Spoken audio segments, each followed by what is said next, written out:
রোজা রাখার সময় আপনার শরীরে এমন কিছু ঘটে যা বিজ্ঞানীরাও অবাক, কিন্তু ৯৯% মুসলিম এই রহস্য জানে না। কি ঘটে, কেন ঘটে, শেষ পর্যন্ত দেখুন, চমকে যাবেন। আসসালামু আলাইকুম ওয়া রাহমাতুল্লাহ। আমরা সবাই রোজা রাখি, কিন্তু কেন রাখি জানেন? বেশিরভাগ মানুষ বলবে ফরজ, তাই রাখি। ঠিক আছে, কিন্তু আল্লাহ তাআলা কেন রোজা ফরজ করলেন? এর পেছনে কি রহস্য?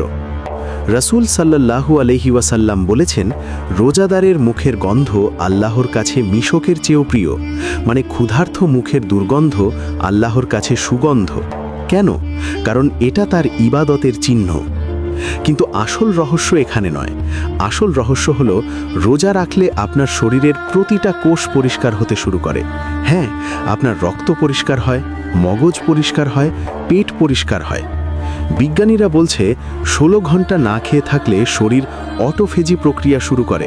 মানে শরীর নিজে নিজে খারাপ কোষ খেয়ে ফেলে, নতুন সুস্থ কোষ তৈরি করে, ক্যান্সার কোষ মারা যায়। আর আল্লাহ তাআলা ১৪০০ বছর আগেই বলে দিয়েছেন, রোজা তোমাদের জন্য ভালো। সুবহানাল্লাহ। কিন্তু রহস্য এখানেই শেষ নয়। হাদিসে এসেছে, যখন কোনো মুসলিম রোজা রাখে তখন জান্নাতের একটা বিশেষ দরজা খোলা হয়, যার নাম রাইয়ান। শুধু রোজাদাররা সেই দরজা দিয়ে জান্নাতে প্রবেশ করবে।